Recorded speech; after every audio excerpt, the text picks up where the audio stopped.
Assalamualaikum warahmatullahi wabarakatuh. Innal hamdalillah nahmaduhu wa nasta'inuhu wa nastaghfiruh wa na'udzu billahi min shururi anfusina wa min sayyiati a'malina. Man yahdihillahu fala mudilla lahu wa man yudlil fala hadiya lahu. Asyhadu an la ilaha illallah wahdahu la syarika lahu wa asyhadu anna Muhammadan 'abduhu wa rasuluhu. Amma ba'du. Fa inna khairal kalami kalamullah وخير الهدى هدى محمد صلى الله عليه وسلم وشر الأمور محدثاتها وكل محدثة بدعة وكل بدعة ضلالة وكل ضلالة في النار. Alhamdulillah, kita rafa'kan syukur kita kepada Allah Subhanahu wa taala yang menghidupkan kita, yang mengumpulkan kita dalam majlis ilmu, yang telah memberikan kita kekuatan dan kesehatan agar terus menjadi hamba yang mencari ilmu dan menuntut ilmu dan beramal dengan ilmunya. Dan yang paling penting, kita mengharapkan ilmu ini, ilmu yang bermanfaat, Allah berikan kita ganjaran pahala yang besar dan memberatkan timbangan mizan kita di akhirat kelak dan mempermudahkan bagi kita jalan ke syurga. Dan mudah-mudahan Allah permudahkan kita semua. Amin ya rabbal alamin. Kita masih lagi membicarakan tafsir dalam surah Al-Qiyamah. Surah Al-Qiyamah, yang mana Allah mengingatkan kita tentang surah ini sebagai peringatan. Dan apatah lagi kita berada di akhir zaman, memerlukan kefahaman yang tepat. Kerana perjalanan ini adalah perjalanan yang sukar sangat-sangat selepas ini. Ya, dunia dah kita hidup dalam keadaan kesukaran.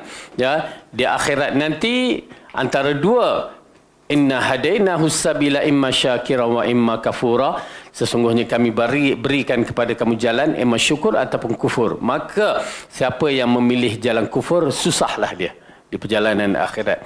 Tetapi barang siapa yang memilih jalan yang syukur, maka Allah akan pemudahkan di akhirat kelak. Tuan-tuan dan perempuan, dunia 60 tahun yang umur kita ni terlalu singkat. 60 tahun sehari di akhirat bersamaan 1000 tahun di dunia. 60 tahun bersamaan dengan sehari, sejam berapa ni? Sejam lebih sikit. Berarti cukup 60 tahun.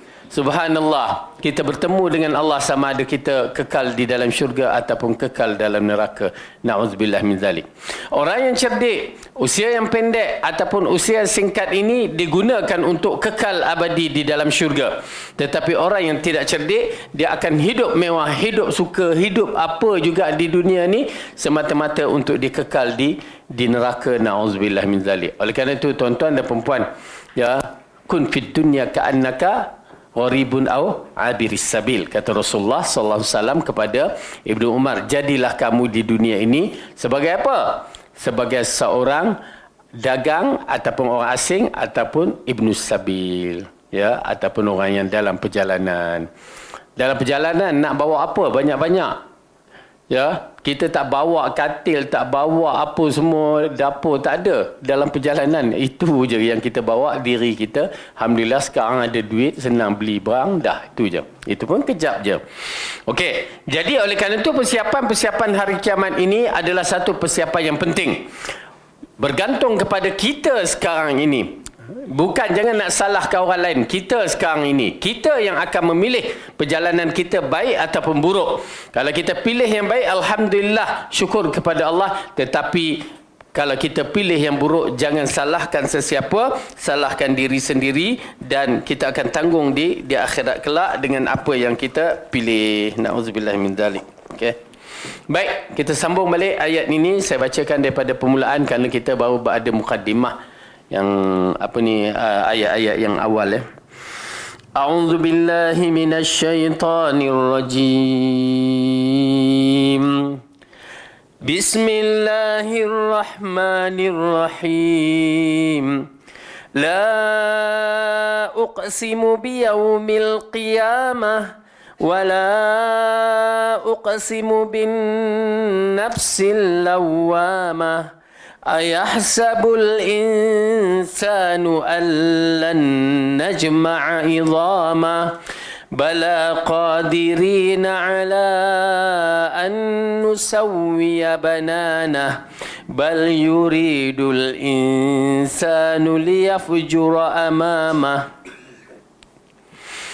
يسأل أيان يوم القيامة فإذا برق البصر وخسف القمر وجمع الشمس والقمر يقول الإنسان يومئذ أين المفر كلا لا وزر إلى ربك يومئذ المستقر ينبأ الإنسان يومئذ بما قدم وأخر بل الإنسان على نفسه بصيرة ولو ألقى معاذيره. Aku bersumpah dengan hari kiamat, dan aku bersumpah dengan jiwa yang amat menyesali dirinya sendiri. Apakah manusia mengira bahawa kami tidak akan mengumpulkannya kembali tulang belulangnya? Bukan demikian. Sebenarnya kami berkuasa menyusun kembali jari jemarinya dengan sempurna. Bahkan manusia itu hendak membuat maksiat terus menerus. Ia bertanya, bilakah hari kiamat? Maka apabila mata terbeliak kerana ketakutan, dan apabila bulan telah hilang cahayanya, dan matahari dan bulan dikumpulkannya, pada hari itu manusia berkata, kemanakah tempat nak lari? Sekali-kali tidak ada tempat yang boleh menjadi tempat berlindung. Hanya kepada Tuhanmu sahajalah pada hari itu tempat kembali. Pada hari itu diberitakan kepada manusia apa yang telah dikerjakan dan apa yang telah dilalaikan. Bahkan manusia itu menjadi saksi atas dirinya, meskipun dia mengemukakan alasan-alasannya. Baik. Pada pelajaran yang lepas, kita telah melihat bagaimana Allah menceritakan apabila golongan-golongan kafir mengingkari tentang kewujudan hari kiamat. Tuan-tuan dan puan-puan, kita dah mengatakan hari kiamat adalah hari yang wajib kita imani, kerana dia termasuk dalam rukun iman yang 6 perkara, yang nombor 5. Cuma berkaitan dengan kiamat adalah persoalan ghaib. Lepas itu adalah acara-acara yang menggerunkan, sehingga noktah ataupun tempat yang terakhir sama ada kita di kalangan ahli syurga ataupun neraka. Inilah kiamat. Dan kehancuran hari kiamat itu kita dah terangkan begitu dahsyat dan begitu menakutkan. Dan orang yang akan berhadapan dengan hari kiamat itu adalah orang-orang yang paling tidak baik ataupun paling jahat di muka bumi. Itu pasal kenapa orang-orang yang beriman akan dimatikan awal. Allah tidak akan mengenakan orang yang beriman walaupun iman dia sebesar zarrah tu ada dalam diri dia. Ya, namun Allah akan selamatkan dia daripada siksa hari kiamat. Yang kita dah terangkan siksaannya bukan calang-calang. Bukan macam kena langgar kereta tu. Tak, kena langgar kereta pun dah letih kita. Ya, patah riuk. Tetapi ini langgar antara planet dengan planet. Ya, bakti teruk sangat-sangat. Tetapi Allah nak mengazabkan kepada orang-orang yang di mana mereka ini adalah orang yang jahat di muka bumi, orang yang tidak ada iman, orang yang tidak ada akhlak, dan banyak perkara yang mana menunjukkan sifat mereka ini adalah sifat orang yang tercela. Kemudian apabila Allah menceritakan tentang kiamat, mereka mempertikaikan, bolehkah Allah hidup orang-orang yang mati? Lalu diterangkan di dalam ayat ini, kita dah bacakan tadi bagaimana Allah menceritakan ya kejadian yang Allah telah lakukan kepada hamba-hambanya, bagaimana diciptakan. Dan pada pelajaran yang lepas kita dah terangkan di dalam surah Al-Baqarah beberapa ayat yang mana berkaitan dengan Allah jadikan di depan mata orang-orang yang terdahulu seperti Uzair, seperti Nabi Allah Ibrahim, diperlihatkan kejadian-kejadian makhluk kejadian semula makhluk-makhluk ini. Berarti Allah mampu, terutamanya keldai yang dimiliki oleh Uzair tu terus dijadikan dalam bentuk yang asalnya dah jadi tulang belulang tu dah reput, tetapi Allah tunjukkan sebagai bukti dialah Tuhan kita yang maha hebat. Dan saya beriman. Dan kita beriman. Dan Allah tunjukkan dengan banyak perkara-perkara kehebatan bahawa dia mampu untuk menghidupkan orang yang mati. Dan di antara perkara yang menarik, kita kena faham elok-elok kerana apa? Yang sifat ini adalah sifat milik rububiyah, ketuhanan. Yang tidak akan dimiliki oleh orang lain. Hanya sifat rububiyah yang mampu menghidupkan dan mematikan. Dengan konteks yang betul. Kenapa kita lihat perdebatan antara Sayyidina Nabi Ibrahim AS dengan Namrus pun berdebat juga. Tuhan aku menghidupkan dan mematikan. Namrud kata aku pun boleh hidup mematikan. Kenapa? Itu adalah sifat rububiyah. Sifat ketuhanan yang tidak akan dimiliki oleh sesiapa pun. Tapi ingat, oleh kerana tu, bila sifat ini diberikan kepada manusia berlapik, ya, maka orang yang salah faham terus menganggap dia itu Tuhan. Seperti mana? Isa alaihissalam. Kan Isa boleh menghidupkan orang mati, ya, tetapi pada ayat itu dengan izin Allah. Kalimah tu amat penting. Mereka berhenti, Isa boleh hidup orang yang mati dan tidak ada sifat ketuhanan melainkan yang mempunyai sifat rububiyah yang boleh menghidupkan orang yang mati. Lalu mereka menyembah Isa. Sedangkan Isa mengatakan, ya, dengan izin Allah. Kita lihat di dalam surah Ali Imran supaya kita tengok bagaimana sifat rububiyah ini bukan main-main. Ya. Saya nak kaitkan bahawa peristiwa yang akan berlaku nanti, Dajjal membunuh orang dan menghidupkan orang tu balik. Jadi itu di antara sifat rububiyah, tetapi Dajjal menggunakan sifat sihir dia. Ya. Okey, di dalam surah Ali Imran yang mana Allah ceritakan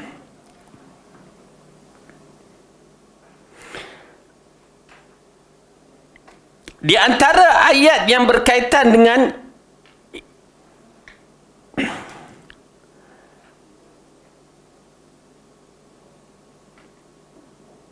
kehebatan Isa, ayat yang ke-49 dengan dari surah Ali Imran.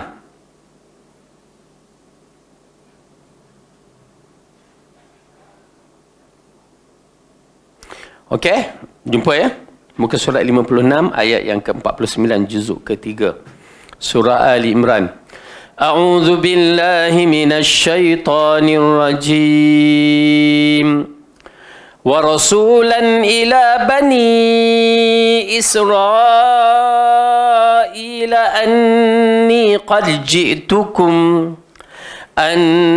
قد جئتكم بآية من ربكم أني أخلق لكم من الطين كهيئة الطير فأنفخ فيه فيكون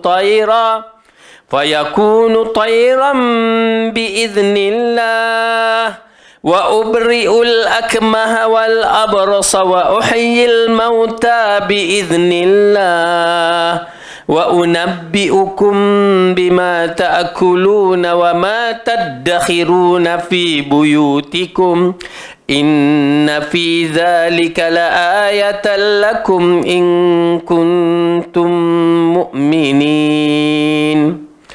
Dan sebagai Rasul kepada Bani Israel yang berkata kepada mereka, sesungguhnya aku telah datang kepadamu dengan membawa suatu mukjizat dari Tuhanmu, iaitu aku membuat untuk kamu dari tanah berbentuk burung, kemudian aku meniupnya maka ia menjadi seekor burung dengan izin Allah. Ini di antara mukjizat Nabi Isa alaihissalam.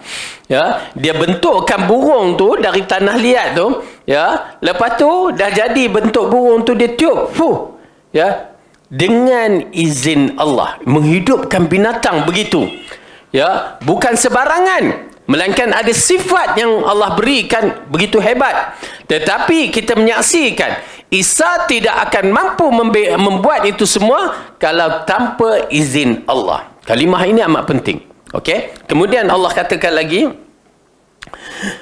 Dan aku menyembuh orang yang buta sejak dari lahirnya dan orang yang berpenyakit sopak. Ya, orang yang buta bukan buta macam Piramli itu. Ya, buta disebabkan apa? Menangis isteri dia mati. Tak. Tetapi buta dia lahir-lahir itu buta. Berarti ianya kepakaran doktor macam mana pun kalau lahir buta memang payah. Kalau dia, kita ni dah tua-tua ni kena katarak lah apalah, itu senang je, pergi je jumpa doktor. Macam saya pergi Pusrawi jumpa Dr. Balkis, alhamdulillah dengan izin Allah kan. Masya Allah, dia banyak membantu. Ya, senang je. Okey, tetapi sekarang ni dia buta lahir. Tapi yang disebutkan Al-Masihu Isa bin Maryam. Kita tengok ya, Al-Masihu Isa bin Maryam. Di sana Al-Masihu Dajjal. Kalimah masaha, masih, iaitu berkaitan dengan menyapu. Ya, dia menyapu mata orang buta tu, terus dengan izin Allah sembuh. Celik. Ya, alhamdulillah. Kemudian dikatakan, dan orang yang berpenyakit sopak. Penyakit sopak di antara penyakit yang besar. Ya, penyakit yang dianggap salah satu penyakit yang menggelikan orang. Ya, Allah uji sebahagian manusia dengan penyakit-penyakit ni. Dan kita tahu kisah Bani Israel yang berhadapan dengan di antaranya penyakit sopak. Yang 3 kisah Bani Israel tu, seorang tu penyakit sopak. Yang mana sifat penyakit sopak ni, di antaranya adalah penyakit ni pada hari Rabu dikatakan dia kemerah-merahan. Ya, dia lebih nampak. Na'udzubillah min zalik, Allah uji. Dan nak menyembuhnya agak sukar, tapi ada peluang. Kita macam kita tahu kisah Uwais Al-Qarni. Dia juga dulu berhadapan dengan penyakit sopak, lalu Allah sembuhkan. Tinggal sebesar ibu jari ataupun duit shilling tu. Ya, maka di situ tinggal dia. Namun begitu kita menyaksikan ujian-ujian itu Allah berikan kepada Nabi Isa, boleh menyembuhkan dengan sapu je. Terus kulit dia cantik. Ya. Baik, kemudian Allah katakan apa? Dan aku menghidupkan orang mati dengan izin Allah. Nampak tak satu kalimah ini? Menghidupkan orang mati. Itu pasal bila ayat Quran ataupun juga macam ahli-ahli Zabur, Taurat, Zabur dan Injil ni, dia tak boleh baca separuh-separuh. Dia kata menghidupkan Allah, menghidupkan orang mati, dia berhenti situ. Kan? Sedangkan Nabi Isa berkata menghidupkan orang mati dengan izin Allah, dihilangkan dengan izin Allah. Akhirnya mereka menyeleweng. Ya, mereka menyeleweng.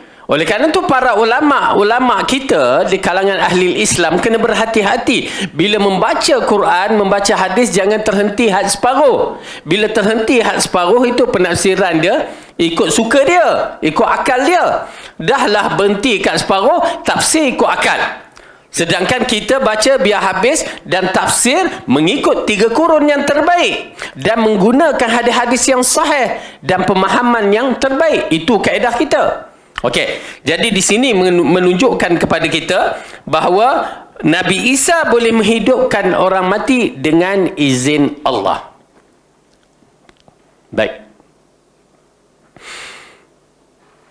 Kalimah ini merupakan kalimah yang agung. Kerana apa? Kerana ia adalah sifat rububiyah yang boleh menghidupkan orang yang mati. Apabila kita menyaksikan peristiwa akhir zaman, Dajjal yang dibelah orang tu, ya, dibunuh orang tu, lepas tu dihidupkan. Ya, lalu dikatakan, aku boleh menghidupkan orang yang mati. Lihat, dan aku menghidupkan kamu. Maka disitulah satu perkara yang berbahaya bagi akidah ahli sunnah wal jamaah. Kita kena faham bahawa tidak ada siapa yang mampu menghidupkan sesuatu melainkan Allah Subhanahu Wa Taala. Ya, Nabi Isa dah selesai dah. Sekarang ni kita berada di akhir zaman, tidak ada siapa. Kalau kita tengok mayat tu bangkit, itu penipu belaka. Ya, tak ada, mayat tu takkan bangkit. Kalau bangkit dan berjalan, saya tengok dalam satu klip video orang hantar, saya kata penipu belaka. Macam mana kita boleh percaya kan? Lepas tu dia pergi tempat kat kubur tu, dia kata dengar elok-elok, suara menjerit. Subhanallah. Hadis jelas bahawa kita takkan dengar ahli mayit itu, orang yang dah mati, suara dia takkan dengar. Buatlah rakaman ke apa, takkan dengar. Kerana kita dihijab. Dua makhluk ini tidak akan mendengar, manusia dan jin. Ya. Tetapi kita ni mudah sangat dengan benda-benda yang begini, perkara tahyulat ini, akhirnya kita percaya. Sampai hadis Nabi pun kita tak percaya. Disebabkan teknologi yang ada pada zaman ni, lagi teknologi apa orang kata? Yang dahsyat-dahsyat ni, yang boleh ubah muka ya dalam gambar-gambar tu. Apa dia? IT? AI. Aduh, itu sakit. Ya. Sampai dikatakan, orang yang berbicara dalam tu asalnya memang tak wujud. Tapi digunakan perwatakan tu seperti wujud. Ya, subhanallah, dahsyat tu. Ya, kalau itu keadaan dia dahsyat. Dahsyat. Ya, dibangunkan mak ayah kita yang telah mati. Ya, ini mak ayah kamu.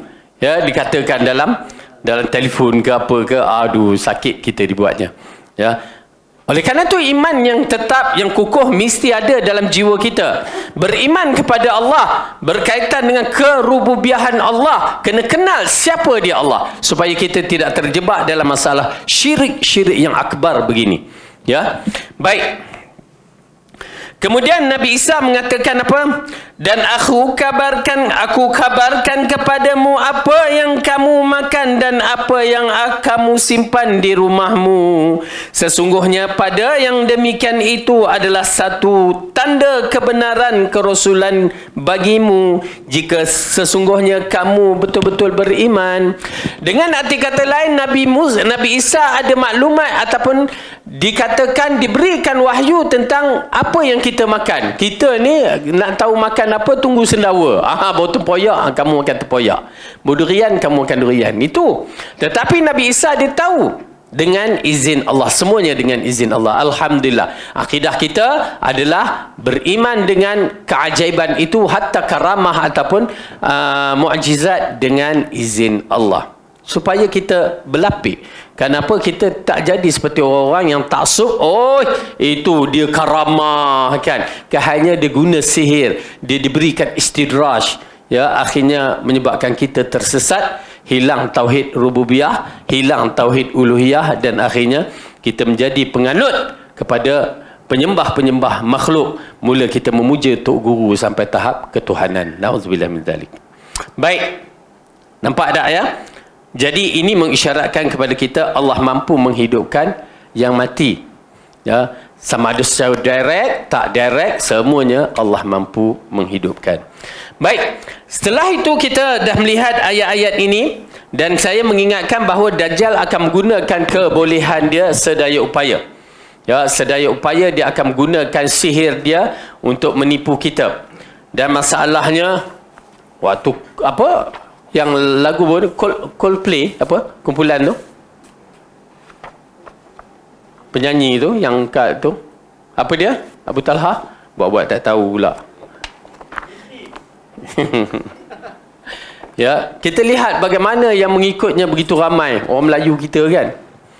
Dan acara-acara yang dibuat dengan gambar mata satu tu, orang mula kita terangkan dia bukan lagu tu yang diambil, pergerakan dia tu.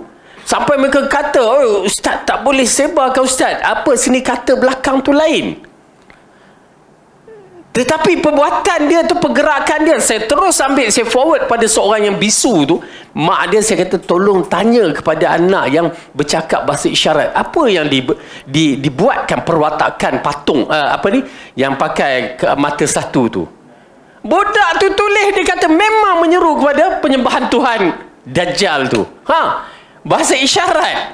Dia duk dengar lagu yang belakang tu. Ya, lepas tu dia marahnya kita, ustaz tak boleh buat macam tu, nanti fitnah juga. Lah, kita bicara bahasa isyarat dia. Okey? Jadi begitu sekali, ya. Yang pengikutnya ramai berapa ribu? Yang penuh dia stadium tu, Bukit Jalil? 80 ribu. Subhanallah. Kan Rasulullah kata pengikut Dajjal ramai. Mudah-mudahan Allah bagi petunjuk anak-anak muda kita. Amin. Ya, supaya mereka sentiasa takut kepada Allah. Ya, kerana perjalanan ini terlalu singkat. Ya, nah. Ahlan. Oh ya. Masya-Allah, jazakallah khair. Terus nak tangkap gambar ke? Terus saya tangkap. Allah, dapat pula kita baru. Alhamdulillah. Jazakallah khair. Bos. Ini live terus ni. Main tu. Jazakallah khair. Macam mana tekannya? Oh, Dia tak tak erti iPhone Israel. Boleh lama dulu. Saya kena nampakkan dua-dua judul. Poin muka tu penting. Okay, 1, 2, 3. Okey, depan, belakang pula. 1, oh dia bahasa Arab ke? 1, 2, 3. Okey, jazakallah khair. Barakallah fiik. Hayakumullah. Kena yang menantu. Dah siap makan minum dengan dia dah. Okey, baik. Jadi insya-Allah ayat ini mengisyaratkan Allah mampu mencipta. Tuan-tuan dan puan-puan, bagi saya kalau kita tahu sifat rububiyah ketuhanan Allah ini, ayat-ayat yang begini terus meresap dalam jiwa amantu, aku beriman dengan Allah, aku beriman dengan Allah. Oleh kerana itu saya menekankan berkali-kali supaya hidupkan dalam jiwa kita apa dia kefahaman sifat rububiyah ketuhanan. Jika ada perasaan kita keagungan sifat rububiyah ketuhanan ini yang mana kita letak dalam minda kehebatan Allah itu kemuncak kehebatan, keagungan Allah itu kemuncak keagungan, segala kehebatan adalah milik Allah, ya, maka dia akan datang tenteramnya jiwa kita, ketenangan tu akan ada, percayalah. Tetapi kalau kita tak latih untuk keyakinan begitu, maka disitulah kerapuhan iman kita. Seolah-olah kita rasa macam tak ada apa-apa je, sebut nama Allah tak ada apa-apa. Silap, sangat-sangat silap. Tuan-tuan dan perempuan, bila satu kepercayaan, saya katakan, bila kita dah percaya sesuatu, maka tindakan kita akan membenarkan. Apabila para rasul membenarkan risalah Allah, dia sanggup akan dilakukan apa saja oleh orang. Bunuhlah apalah, dia tetap tidak akan berganjak. Itu dia keyakinan kita. Dan kita nak keyakinan itu muncul dalam jiwa kita. Kita beriman kepada Allah dan berdiri tegak, teguh terhadap Allah Subhanahu Wa Taala. Apatah lagi akidah yang dibawa seperti mana yang dianuti oleh Rasulullah sallallahu alaihi wasallam. Kita berada, tuan-tuan dan perempuan, di saat-saat masyarakat yang berpecah belah dalam keadaan mereka ahlul hawa, mereka ahlul bid'ah, kita hidup sebagai pembawa panji Al-Quran dan Sunnah. Kenapa kita tak begitu yakin dan kuatkan iman kita? Kerana kita sedang berada di kelompok orang yang terbaik. Seharusnya kita terus bangun dan teruskan kerja dakwah kita. Baik, jadi ayat ini merupakan satu ayat yang mengiktirafkan rububiyah ketuhanan kita, yang mana Allah nak menceritakan kita bahawa dia mampu menghidupkan kita, dia hancurkan kita, dia hidupkan kita, dan pada hari kiamat ni yang kita nak bicarakan, yang Allah ceritakan bahawa sehingga jari jemari kita pun dia mampu untuk menghidupkan. Jari jemari kita ni, tamprin ni pun tak ada sampai berjuta-juta orang pun tak sama dengan seorang punya tamprin. Berarti dahsyatnya teknologi di sisi Allah. Dan kita lihat seterusnya, mereka bertanya mereka bertanya, bilakah hari kiamat itu? Dan kita menyaksikan di kalangan para sahabat bertanya kepada Rasulullah, ya, dan jawapan Rasulullah SAW berbeza-beza. Ada seorang sahabat bertanya, ya Rasulullah, bilakah kiamat itu? Dan Rasulullah menjawab, apa persediaan kamu? Kan? Jadi dia mengikut soalan-soalan, dan Rasulullah SAW di antara sifat dia, dia kenal seseorang itu, dia akan menjawab mengikut keadaan orang itu. Tu pasal bila Rasulullah, seorang sahabat bertanya, ausani ya Rasulullah, wasiatkan aku ya Rasulullah. Rasulullah kata, la taghdab. Jangan marah. Kerana sifat orang tu pemarah. Jadi Rasulullah mewasiatkan dalam bentuk begitu. Dan kalau kita tengok dalam bab-bab yang lain, berbeza-beza mengikut keadaan. Jadi lelaki ini bertanya, ya Rasulullah, bilakah kiamat itu? Lalu Rasulullah mengatakan, madza a'datta laha? Atau kama qala Rasulullah sallallahu alaihi wasallam, apa yang kamu buat, yang dipersediakan untuk berhadapan dengannya? Okey. Jadi dalam bab ini persiapan kita itu amat penting. Kiamat confirm akan berlaku. Seperti mana kematian kita confirm akan berlaku. Okey? Tetapi apa persiapan kita? Itu yang menjadi masalahnya. Kalau sekadar duk tanya je, tanya dah habis, tak ada persiapan, tak guna. Sedangkan kita bertanya adalah untuk dimanfaatkan. Apatah lagi yang kita dah bicara, umur kita terlalu singkat, dan umur kita ini ya, makin lama makin pendek. Okey, maka di sinilah Allah ingatkan bahawa kiamat yang kamu tanya bukan sebarangan. Lalu Allah menerangkan dalam ayat ini, fa iza bariqal basar dan ia bertanya bilakah hari kiamat itu, maka dikatakan apabila mata terbeliak mata ketakutan. Ini di antara sifat kiamat. Bukan tanda-tanda kiamat. Tanda-tanda kiamat dah habis kita bicarakan. Tetapi ini adalah sifat kiamat itu sendiri. Macam mana kita, ialah tak pernah pula mata kita terbeliak kan? Tak pernah. Ada. Rasanya tak pernah lagi. Tak tahu macam mana terbeliak. Cuma mata bila terbeliak tu dia tengok macam terkejut besar, kata orang. Ya, terkejut besar, takut. Dia pasal apa? Terkejut besar dan takut. Itu yang terbeliak semacam. Ya. Terkejut besar seronok lain. Terkejut besar dalam keadaan takut. Okey. Maka apabila mata kamu telah terbeliak dan apabila bulan telah hilang cahayanya, ini agak satu perkara yang agak menarik. Ya, bila dikaitkan dengan bulan hilang cahaya, dia akan kait dengan matahari yang hilang cahaya. Kerana bulan bergantung kepada cahaya matahari. Okey. Dengan arti kata lain, Allah combinekan dua sekali dalam ayat ini. Ya, apabila bulan itu hilang cahaya, dengan arti kata lain, bulan tidak dapat menyedut cahaya daripada matahari. Habis dah. Okey, Allah katakan lagi, pada hari itu dan matahari dan bulan dikumpulkan. Matahari dan bulan dikumpulkan. Sedangkan kita tahu jarak antara matahari dengan bulan jarak jauh, tetapi digabungkan kerana nak mengisyaratkan matahari dah tidak berfungsi dan bulan pun dah tak berfungsi. Digabungkan. Matahari dipadamkan lampunya. Tuan-tuan dan perempuan, satu benda yang tak dapat nak digambarkan melainkan mereka-mereka akan menyaksikan. Kita beriman. Kenapa Allah menceritakan tentang kiamat ini cukup dahsyat di dalam surah Al-Infitar, di dalam surah Al-Qari'ah, di dalam surah Al-Insyiqaq, ya, dalam surah Al-Hajj. Amat menakutkan. Amat menakutkan. Yang paling menakutkan selepas itu, kita mungkinlah mudah-mudahan Allah matikan kita, ya, di kalangan orang yang beriman mati awal, ya, pada hari sebelum kiamat tu. Tetapi orang yang berada pada ketika itu, Allah gambarkan mata mereka terbeliak menyaksikan bulan dan bintang bergabung, bulan dan matahari bergabung, galaksi hancur, sistem galaksi hancur. Apabila planet dengan planet berlaga, habislah hancur. Memang sistem hancur. Bayangkan bila kita saksikan satu galaksi kita ni yang disebutkan galaksi Bima Sakti Milky Way ni, ya, dalam satu galaksi kita ni yang dikatakan mempunyai, kalau tak salah saya, ada 300 bilion bintang-bintang dalam galaksi kita je.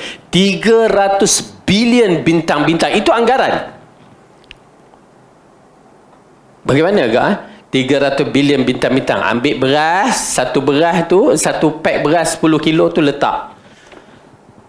Itu pun ada berapa saat kami pernah sukat, ya. 1 kilo beras tu kita keluarkan 1, 2, 3, 4 kesian budak-budak pelajar. Kita suruh kira. Kan? Dia kira. Ya. Tapi terlupa banyak. Tapi nak cerita dia kira. Bayangkan sesuap kita makan tu, ya, ada beratus-ratus beras dah dalam tu. Kita makan sesuap. Subhanallah. Bayangkan. Bumi tu ambil sebiji beras. Ya, sebiji beras daripada tu. Itu baru bilangan kita. Saat nanti saya nak buat balik. Kita kira sekilo ada berapa beras, biji beras. Lepas tu boleh agak dah yang lain-lain. Tahu tak? Berapa tadi? 2 ke 300 bilion planet-planet yang berbagai-bagai besar kecil apa semua, ya, bintang-bintang di dalam satu galaksi. Dan kita berada di bawah langit bumi ni ataupun langit dunia. Galaksi ada, dikatakan dalam tu melalui kajiannya, di bawah langit bumi ni, langit dunia ni, kita ada lebih kurang 400 bilion galaksi. Subhanallah. Agak-agak mana bumi ya? Agak-agak waktu kiamat tu macam mana? Bila dia berlagu berdebum. Bumi itu sekecil-kecilnya. Tapi kita duduk dalam sombong. Ya, aku hebat. Ya, kalau ikut tak ada apa-apa. Kalau tengok dia, no, ujung tu kecil sangat kita ni. Ya. Subhanallah. Macam mana Fir'aun boleh mengaku ana rabbukumul a'la? Macam mana orang-orang terdahulu boleh mengaku dirinya Rabb? Ya. Maha suci Allah. Mudah-mudahan Allah ampunkan kita. Kalau kita dapat gambaran yang begitu. Oleh kerana itu, tuan-tuan dan perempuan, kalau Allah nak hancurkan bumi ini sekelip mata, tak ada apa-apa di sisi Allah. Kalau keadaan yang dikhabarkan kepada kita, galaksi-galaksi yang begitu banyak, kita hanya seperti beras di dalam berbilion-bilion planet. Tak ada apa-apa. Subhanallah. Allah sayangkan kita. Nakkan kita kembali kepada Dia. Kembalilah. Kita kembali kepada Allah. Ya, supaya kita tahu bahawa inilah hakikat dunia. Umur Rasulullah dah tetapkan 60 ke 70 kebanyakan kita. Ya. Abu kata dah berapa umur kita dah. Di Pakistan kita bersama apa semua kan. Allah uji segala-galanya. Ya. Baik. Ini dia gambaran kehidupan kita bila bulan dah tutup, matahari pun dah tutup. Lalu apa? Pada hari itu manusia berkata, ke mana tempat nak lari? Ke mana nak lari? Api telah mengepungkan mereka. Yang disebutkan dalam hadis bahawa Syam itu adalah mahsyar, tempat perhimpunan kita, tempat perhimpunan manusia sebelum kiamat. Syam, di Syam sana, di Palestin sana, di semua, ya, Syam, di situlah manusia akan berkumpul sebelum berlakunya ledakan kiamat yang begitu dahsyat. Waktu itu insya-Allah kita dah tak ada. Okey? Baik. Maka di sini Allah menjawabkan, ya, hanya kepada Rabbmu sajalah pada hari itu tempat kembali. Tuan-tuan dan perempuan, Allah letakkan kalimah yang cukup cantik, ya. Yaqulul insanu yawma idzin ainal mafar? Kalla la wazar. Sekali-kali tidak. Kamu tak ada tempat lari dah. Ila rabbika yawma idzinil mustaqar. Ya, kalimah yang digunakan ila rabbik. Kalimah Rabb. Bahawa tak ada siapa yang mampu untuk menyelamatkan seseorang itu melainkan melainkan satu sifat yang bersifat rububiyah ketuhanan. Kalimah Rabb, ya. Itu pasal saya amat suka tuan-tuan dan perempuan menghayati kalimah Rabb. Ya, kerana Allah menggelarkan dirinya Rabb. Bila kita faham kalimah Rabb, baru kita rasa keagungan Allah bukan sebarangan. Kalau tak, kita tak rasa apa-apa. Ya, tak rasa apa-apa. Kena latih. Bila kita dengar harimau, kita nampak harimau, dengar, kenapa kita takut? Kan? Harimau, kita tahu kedudukannya. Singa, tahu kedudukannya. Covid, ya, dulu tak tahu, tapi bila dah tahu, takut. Orang duk sibuk sekarang banyak dah mula merebak balik kan. Takut. Okey? Tetapi kenapa kalimah Allah tidak ada perasaan takut? Na'udzubillah. Tuan-tuan dan perempuan, berhati-hati dengan masalah iman kita. Iman kita ada masalah bila sebut kalimah Allah, tidak ada perasaan takut, tidak ada perasaan rindu, tidak ada perasaan rindu dendam, tidak ada perasaan ingin ialah satu perkara yang menarik dalam bab ini.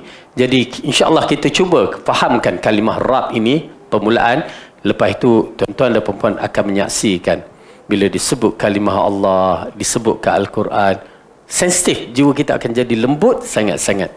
Ya, itu pasal tabiat orang mukmin begitu. Bila disebut kalimah Allah, terus dia tak ada pilihan. Sami'na wa ata'na. Kita nak sampai ke puncak begitu. Ya. Baik.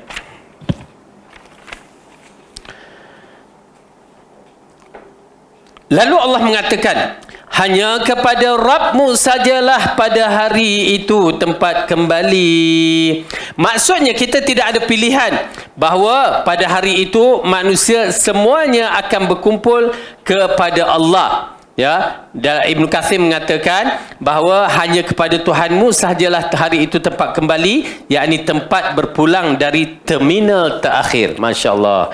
Ya, tempat terakhir kita, destinasi kita di dunia. Tuan-tuan dan perempuan, bila berlakunya kiamat, amalan-amalan kita terhenti. Ya, ini disebabkan amalan-amalan kita yang akan berterusan tu yang disebutkan dalam hadis, di antaranya 3 perkara tu, doa anak yang soleh.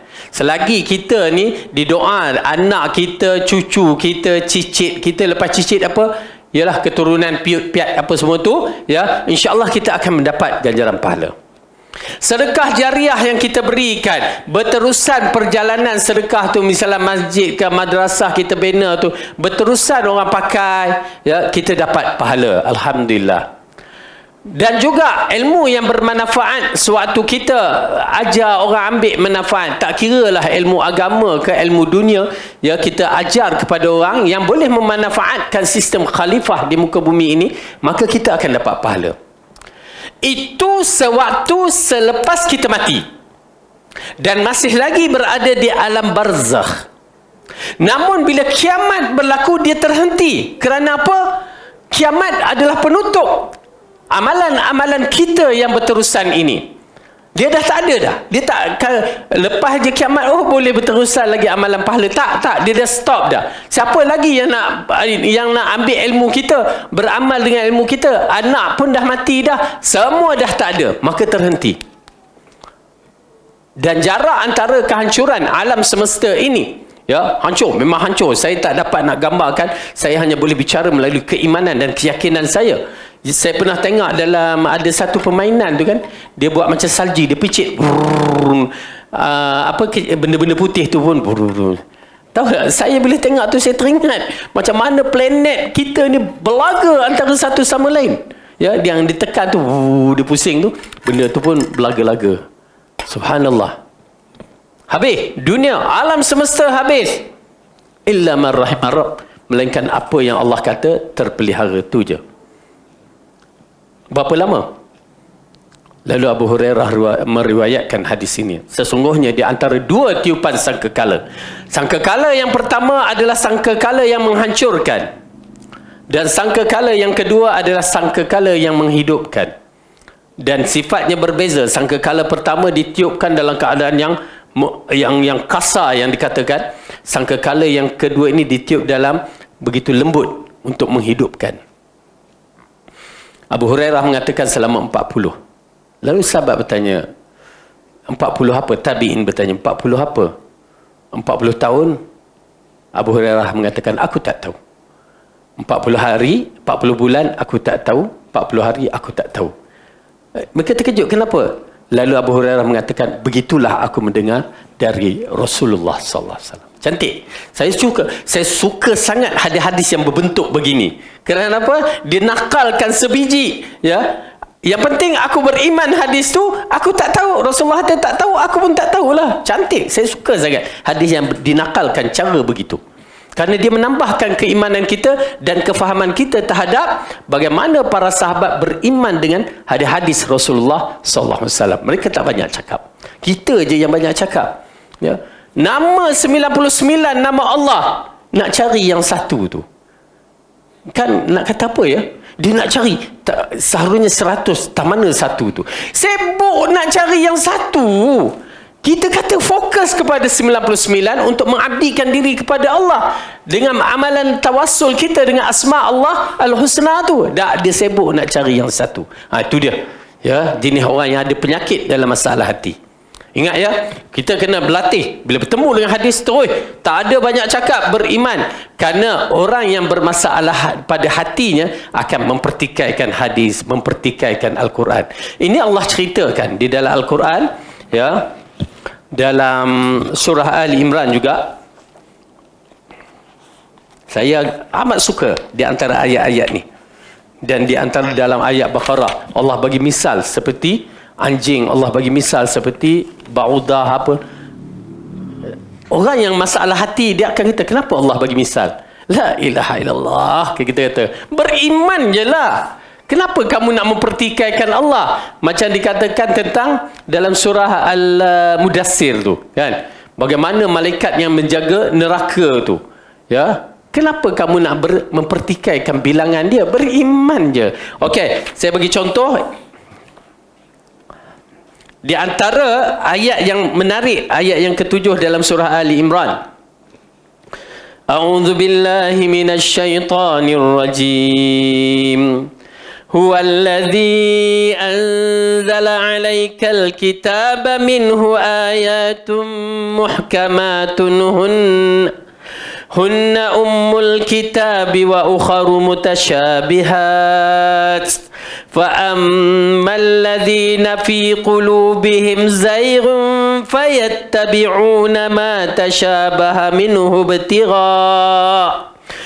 ابتغاء الفتنة وابتغاء تأويله وما يعلم تأويله إلا الله والراسخون في العلم يقولون آمنا به كل من عند ربنا وما يذكر إلا أولو الألباب. Dialah yang menurunkan Alkitab, yakni Al-Quran kepada kamu. Di antara isinya adalah ayat-ayat muhkamat, yakni ayat yang jelas, itulah pokok isi Al-Quran. Dan yang lain adalah ayat-ayat mutasyabihat. Ayat mutasyabihat. Dalam Quran punya banyak ayat muhkamat yang jelas, kita baca itu jelas. Ya, melainkan ada penafsiran kadang-kadang itu lain. Mutasyabihat ni macam mana? Bukan macam Ar-Rahmanu ala arsyistawa. Itu bukan mutasyabihat, itu ayat clear. Yadullahi fawqa aydihim, itu ayat clear. Yang mutasyabihat ni alif lam mim. Tu Yasin, itu ayat mutasyabihat. Apa Allah kata? Setengah orang duk sibuk tak situ, dia tak tengok ayat muhkam. Orang sibuk dengan ayat muhkam yang jelas, janganlah sibuk ayat mutasyabihat. Kenapa? Kita lihat ya. Adapun orang yang di dalam hatinya condong kepada kesesatan, maka mereka mengikuti sebahagian ayat-ayat mutasyabihat untuk menimbulkan fitnah dan untuk mencari takwilnya. Itu dia muncul golongan alif lam mim, alif Allah, lam Jibril, mim Muhammad. Dia nak takwil juga. Allah kata masalah hati mereka. Yasin, mula nama Muhammad. Apa lagi? Ya, itu di antara perkara yang berbahaya. Allah kata apa? Mereka ada masalah hati. Oleh kerana itu kita sibuk dengan ayat muhkam. Okey? Kemudian Allah katakan apa? Padahal tidak ada yang mengetahui takwilnya melainkan Allah. Nampak? Dan orang-orang yang mendalam ilmunya berkata, kami beriman kepada ayat mutasyabihat. Semuanya itu datang dari sisi Tuhan kami dan tidak dapat mengambil pelajaran daripadanya melainkan orang-orang yang berakal. Okey, tuan-tuan dan puan-puan, itu kaedah kita bila kita beragama. Apa yang Allah kata, terima bulat-bulat. Dan kita ikut penafsiran 3 kurun yang terbaik. Hadis Rasulullah terima bulat-bulat dan mengikut penafsiran 3 kurun terbaik. Itu cara kita. Jangan kita nak guna akal, nama Allah 99 kurang 1, kena cari yang 1. Itu namanya bengap namanya. Ya. Maaflah, susah juga, terpaksa keluar kalimah yang kasar. Tak pernah keluar rasanya. Pasal marah sangat. Disebabkan ada kelompok-kelompok ya berperangai begitu, yang sampai ayat yang bukan ayat mutasyabihat dikatakan ayat mutasyabihat. Seperti sifat Allah yadullahi fawqa aydihim, itu bukan ayat mutasyabihat, itu ayat yang jelas. Ar-Rahmanu ala arsyistawa, ayat yang jelas. Tapi bila hati dah mengikut cara falsafah, dia jadi ayat mutasyabihat lah. Dia yang sakit, berbahaya pada penafsiran. Itu pasal kita mengatakan bukan sebarangan orang nak membicarakan Quran dan penafsiran Quran dan hadis selagi manhaj akidah tak clear. Jangan. dia akan lari penafsiran dia. Okey, di antara ayat yang saya nak ajar kita bagaimana kita beriman dengan ayat tersebut, di antaranya surah Al-Mudaththir yang saya sebutkan tadi. Okey. Buka surah Al-Mudaththir, surah yang ke-74.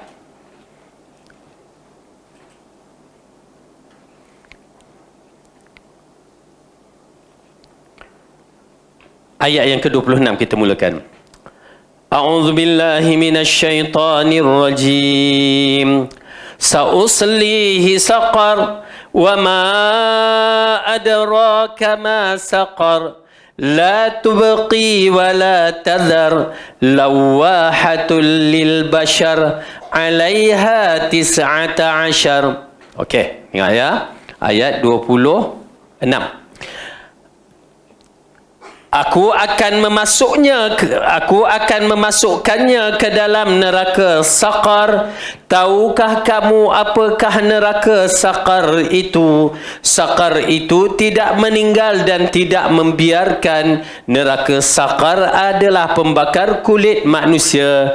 Di atasnya ada 19 malaikat penjaga. Okey? Selesai. Bagi kita alhamdulillah 19 dah beriman. Kenapa kurang satu? Kenapa Allah tak lengkapkan 20, 30 ke macam itu? Ya, 19 tergantung bagi orang yang bermasalah pada hati mereka. Tapi bagi orang yang beriman, taslim, aku beriman dengan apa yang Allah katakan. Allah cerita ya, golongan ni muncul. Wa ma ja'alna ashaban nari illa malaikah وَمَا جَعَلْنَا عِدَّتَهُمْ إِلَّا فِتْنَةً لِلَّذِينَ كَفَرُوا لِيَسْتَيْقِنَ الَّذِينَ أُوتُوا الْكِتَابَ وَيَزْدَادَ الَّذِينَ آمَنُوا إِيمَانًا وَلَا يَرْتَابَ الَّذِينَ أُوتُوا الْكِتَابَ وَالْمُؤْمِنُونَ وَلِيَقُولَ الَّذِينَ فِي قُلُوبِهِم مَّرَضٌ وَالْكَافِرُونَ مَاذَا أَرَادَ اللَّهُ بِهَذَا مَثَلًا كَذَلِكَ يُضِلُّ اللَّهُ مَن يَشَاءُ وَيَهْدِي مَن يَشَاءُ وَمَا يَعْلَمُ جُنُودَ رَبِّكَ إِلَّا هُوَ وَمَا هِيَ إِلَّا ذِكْرَى لِلْبَشَرِ. Okey, lihat apa yang Allah katakan. Pasal nombor je orang dah terpecah. Sedangkan Allah yang letak, Allah buatlah apa yang dia nak buat. Konsep kita beriman. Tetapi orang yang bermasalah hati dia dengan orang kafir, kita lihat. Dan tidak kami jadikan penjaga neraka itu melainkan dari malaikat. Dan tidaklah kami menjadi bilangan mereka itu melainkan untuk jadi cubaan bagi orang-orang kafir. Nampak tak? Ujian. Supaya orang yang diberi kitab menjadi yakin dan supaya orang yang beriman bertambah imannya. Nampak tak? Kita bila beriman tu, dah, jangan banyak bicara. Aku beriman dengan apa yang Allah kata. Tambah iman kita. Nampak? Kalau kita bicara, nak tahu kenapa 19, kenapa tak 20? Kenapa solat mesti 4 Zuhur, 4 Asar? Bukan urusan kita. Beriman. Ya, lepas tu Allah katakan apa? Dan supaya orang yang diberikan Alkitab dan orang mukminun itu tidak ragu-ragu, dan supaya orang yang di dalam hatinya ada penyakit dan orang kafir mengatakan apakah yang dikehendaki oleh Allah dengan bilangan ini sebagai satu perumpamaan. Demikianlah Allah menyesatkan orang yang dikehendakinya dan memberi petunjuk kepada siapa yang dikehendakinya. Subhanallah. Tuan-tuan dan puan, doa bersyukur kepada Allah. Allah berikan kita ya mampu untuk beriman. Ar-Rahmanu ala arsyistawa. Ya, Allah bagi, bukan sebarang ya. Allah bagi perkara ini kepada kita di antara orang yang terpilih. Subhanallah ya. Ini merupakan nikmat kalau Allah nak bagi petunjuk dan minta Allah istiqamahkan kita. Okey. Kemudian Allah mengatakan, dan tidak ada yang mengetahui tentera Tuhanmu melainkan Dia sendiri, dan saqar itu tidak lain hanyalah peringatan untuk manusia. Okey. Jadi ini di antara contoh bagaimana keimanan kita terhadap perkara-perkara yang Allah tetapkan. Ya, salah satu lagi di antaranya saya suka pasal saya nak tunjuk pada tuan-tuan dan puan-puan bagaimana mereka mempertikaikan dalam Quran pun mereka mempertikaikan. Ya, di antaranya okey. Ayat yang ke-26 dalam surah Baqarah. Bismillah.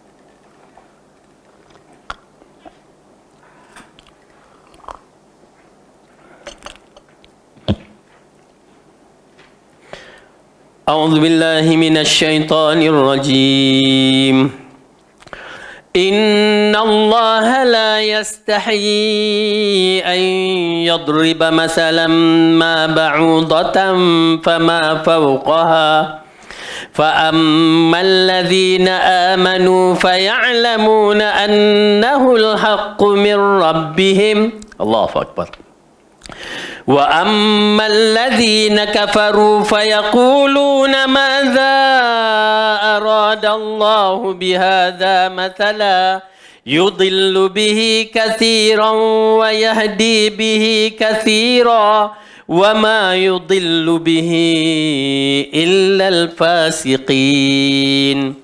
Sesungguhnya Allah tidak malu membuat perumpamaan berupa nyamuk ataupun lebih rendah dari itu.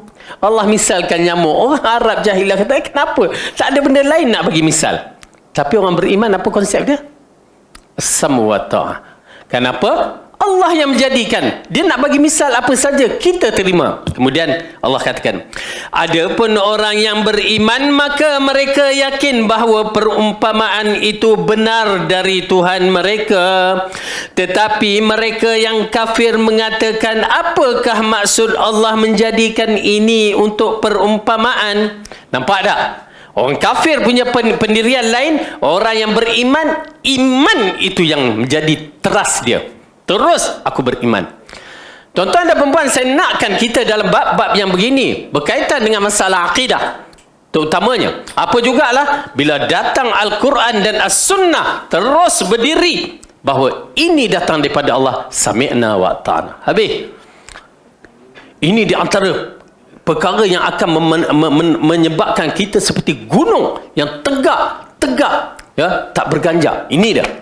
Tapi kalau kita mula mikir, kenapa, rosak, habis. Oleh kerana itu, biasakan kita bila bertemu dengan Al-Quran dan Sunnah, sami'na wa ata'na, sami'na wa ata'na. Larat tak larat, lain cerita. Dia kuat tak kuat, lain cerita. Tapi sami'na wa ata'na dulu menjadikan kita orang yang kuat. Iman kita akan terpasak sekukuh-kukuhnya. Jangan kita nak pusing-pusing. Itu pasal bila datang ayat Al-Quran seperti Ar-Rahmanu ala arsh istawa, pertama kita beriman.